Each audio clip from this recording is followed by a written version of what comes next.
আসসালামু আলাইকুম। একটু সিনেমেটিক শট দিয়েই শুরু করছি। সিনেমা-টিনেমা দেখাবো না। দেখাবো আমার স্টাডি ব্লগ। এর সাথে কিছু রিলেটেড কথাবার্তা বলব। তো সবসময় বই হাতে বই ছাড়া কিছুই বোঝে না এমন বইয়ের পোকা আমি কখনোই ছিলাম না। কিন্তু আমার লাইফে পড়াশোনাকেই আমি ফার্স্ট প্রায়োরিটি দিতাম। অল টাইম আমার লাইফে রেকর্ড নেই ক্লাস 1 থেকে 9 পর্যন্ত আমি কখনো সেকেন্ড হয়েছি। এর রহস্য কি জানেন? আমি কখনো সিলেবাস আনকমপ্লিট রাখতাম না। সিলেবাস আমার আয়ত্তে থাকতো, যার কারণে এক্সাম আমার বরাবরই ভালো হতো।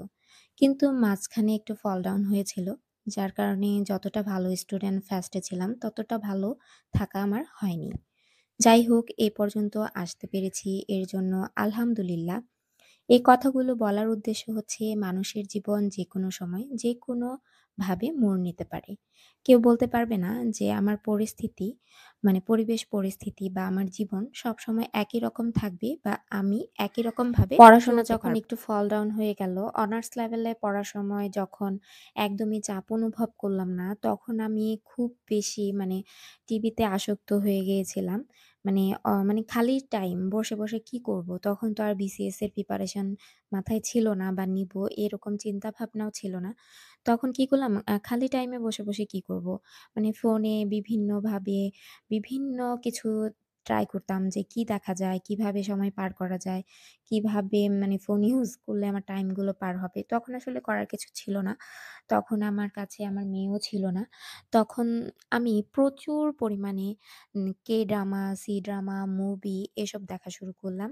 আর এটা করতে করতে এমন অবস্থা হয়ে গেল যে আমার দেখা এমন কোনো কে-ড্রামা নেই যে তার নাম আমি বলতে পারব। আমার দেখা সব কে-ড্রামাই, সি-ড্রামা আমি দেখে ফেলেছি। মানে বিসিএস এর জার্নি শুরুর আগ পর্যন্ত আমার সবকিছুই দেখা শেষ। তো আমি সত্যি বলতে বিটিএস লাভার। তারপরে কে-ড্রামা দেখতে আমার খুব ভালো লাগে, সি-ড্রামা দেখতে আমার খুব ভালো লাগে। তো একসময় আসলে এগুলো দেখতে, দেখতে অনুভব করলাম যে এগুলোই কিন্তু লাইফ না। এগুলো হয়তোবা আমি এখন দেখে আমার টাইমটা পাস করছি। বাট একসময় কিন্তু আমি বুঝতে পারবো যে এগুলো কিন্তু আমার লাইফে কিছুই থাকবে না। তো এটাই আসলে এই ড্রামাগুলোর প্রতি আমি খুব আসক্ত হয়ে পড়েছিলাম। আমার দেখতে খুব ভালো লাগতো। আর ওদের ভিতরে যে কেয়ারিং এর ব্যাপারটা ছিল, এটা দেখতে খুব ভালো লাগে কিন্তু কে-ড্রামাতে যে কেয়ারিং এর ব্যাপারটা থাকে। তো এটাই। আর বিটিএস লাভাররা যদি ভিডিওটা দেখে তারা অবশ্যই খুশি হবে। কারণ তাদের দলের কাউকে না কাউকে তারা পেল। তো এই আমি সত্যিই বিটিএস লাভার। তো সেখান থেকে আমি আসলে কিভাবে কামব্যাক করলাম। মানে এতটা আসক্ত ছিলাম কি বলবো? যে আমি একটা কাজ করতেছি, ওই টাইমেও যদি আমি সেই ড্রামাগুলো নিয়ে ভাবতাম বা ভাবতাম আজকে কোন এপিসোডটা দেখবো, এটা ভাবনাটা আসলেও না আমার খুব ভালো লাগতো।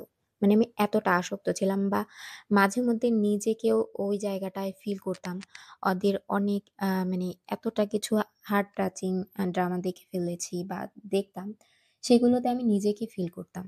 তো আমি এতটা আসক্ত হয়ে গেছিলাম। তো আমি যদি সেখান থেকে কামব্যাক করতে পারি, আমি যদি এরকম পরিস্থিতি থেকে সরে এসে পড়াশোনায় আবার মনোযোগ দিতে পারি, তো আমার মনে হয় আপনারা অবশ্যই পারবেন। তো এটা হচ্ছে আমার জীবনের একটা মোড়। তো একসময় আসলে আমি অনুভব করলাম এগুলো কিছুই কিন্তু আমার লাইফে কাজ করবে না। কিছুই কাজে আসবে না আমার ফিউচার ক্যারিয়ারে। তো তারপর আমি YouTube এ বিভিন্ন মোটিভেশনাল ভিডিও দেখা শুরু করলাম। তারপর ঠিক করলাম যে আ মোটিভেশনাল ভিডিও দেখলে কিন্তু একসময় নিজের ভিতরেও অনেক কিছু মানে আ তৈরি হয় যে আমিও এটা করব। তো তখন আমি বিসিএস এর অনেক প্রস্তুতি বা অনেক ধরনের অনেক বড় আপু ভাইয়াদের যারা ক্যাডার হয়েছেন, তাদের সাজেশন দেখা শুরু করলাম। তাদের পরামর্শ শুনতে শুরু করলাম।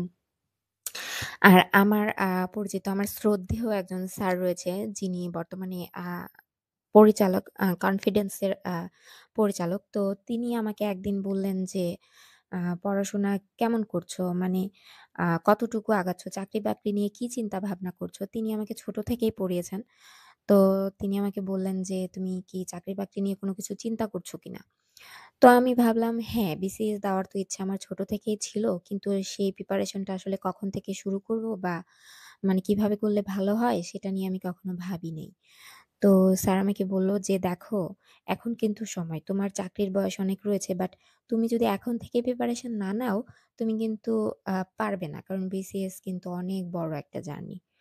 তো স্যারের উৎসাহতেই, অনুপ্রেরণাতেই, তারপরে YouTube এর ভিডিও প্লাস মোটিভেশনাল ভিডিও, আ বিভিন্ন ক্যাডারদের, শ্রদ্ধেয় স্যারদের পরামর্শ, এগুলো দেখতে, দেখতে আমার ভিতরে এমন একটা জিনিস সৃষ্টি হলো যে আমি এক ধাক্কায় তো আসলে ছাড়তে পারিনি। আস্তে, আস্তে অনেকভাবে ট্রাই করতে, করতে তো ছাড়তে হয়েছে। আর এখন যখন আমি এই যে YouTube এ কাজ করা শুরু করেছি, আমার এখন আসলে এখানে কাজ করতে যেয়ে আমি একদমই সময় পাই না ওই জিনিসগুলো দেখতে। প্লাস পড়াশোনা তো করছি। পড়াশোনার ফাঁকে কিন্তু আমি YouTube এর কাজ করি। তো যেই টাইমটুকু আগে আমি এসব ড্রামা নিয়ে ব্যস্ত থাকতাম, এই টাইমে এখন আমি YouTube নিয়ে কাজ করি। আমার পড়াশোনার স্টাডি বা আমি কতটুকু পড়লাম এগুলো নিয়ে আমার একটু গবেষণা করতে হয়। যার কারণে আমি ওগুলো একদমই করতে পারি না। ওখান থেকে কিন্তু আমি ফিরে আসতে পেরেছি ইনশাআল্লাহ। তো আসলে কেউ যদি চেষ্টা করে সে কিন্তু অবশ্যই পারবে। তো পড়াশোনা শেষ করে যদি একটা চাকরি করতে না পারি, তাহলে অন্যের কটু কথা ছাড়া কিন্তু আর কিছুই পাবো না। আমার মতো অভ্যাস অনেকেরই আছে। এই অভ্যাসগুলো ত্যাগ না করলে চাকরি হবে না। নিজেকে সময় দিতে হবে। এসব করার জন্য হয়তো আরো সময় পাবো। বাট চাকরির বয়স যদি একবার চলে যায়, তাহলে কিন্তু আর সেইটাকে ফিরিয়েও আনতে পারবো না। আর চেষ্টা করলেও কিন্তু সেটা পারবো না। আর মনে রাখার ক্ষমতা তো আপনার সবসময় এক থাকবে না। আস্তে, আস্তে মনে রাখার ক্ষমতা কমে আসবে। এই যখন ৩০ বছর পার পার করবেন, আপনার বয়স যখন ৩০ হয়ে যাবে, তারপর কিন্তু আর আপনি মনে রাখতে পারবেন না। আস্তে, আস্তে ভুলতে শুরু করবেন। একটা জিনিস পড়বেন, বারবার ভুলবেন। কিন্তু এর জন্য আগে থেকে ট্রাই করা উচিত। কারণ মনে রাখার ক্ষমতাও একসময় কমে যাবে। যার অনেকে ৩ থেকে ৪ টার সময় পড়াশোনা করে, অনেকে সকালে উঠে পড়াশোনা করে, অনেকে ৫ টার সময় উঠে পড়াশোনা করে। আবার পড়তেও ভালো লাগবে যদি সকাল, সকাল কেউ পড়াশোনা করে। তো মনে রাখার ক্ষমতা ধরে রাখার জন্য সকালবেলা পড়াশোনা করাটা কিন্তু বেস্ট। তো আমি বলব, যেহেতু মনে রাখার ক্ষমতা এক থাকবে না, আর সময় একবার চলে গেলেও পাবেন না। তাই আমার মতো অভ্যাস যাদের আছে তারা এখনই ত্যাগ করে পড়াশোনায় মনোযোগটা দেন। কারণ একটা ভালো চাকরি হওয়ার পর এগুলো করার মতো সময় অনেক পাবেন হয়তো। তো আ এখন থেকেই ট্রাই করে দেখেন কি হয়। আর কথা হচ্ছে যে কিভাবে পারফেক্ট হওয়া যায় তার থেকে বড় চেষ্টা করেন যে কিভাবে আপনি পারফেক্ট হওয়ার জন্য সেই ধাপগুলো অতিক্রম করবেন। সে নিজেকে মানিয়ে নিতে পারবেন, নিজেকে কন্ট্রোল করতে পারবেন, ধৈর্য ধারণ করতে পারবেন, টেবিলে বসে রাখার ক্ষমতা অর্জন করতে পারবেন। এই জিনিসগুলো চিন্তা চেতনায় আনেন এবং কি ট্রাই করে যান। তো এই ছিল। আজকের মতো এখানেই বিদায় নিচ্ছি। সবাই ভালো থাকবেন, সুস্থ থাকবেন। আর ধৈর্যের সাথে পড়াশোনা করতে থাকবেন। এটা তো আমার স্লোগানের মতোই হয়ে গেছে।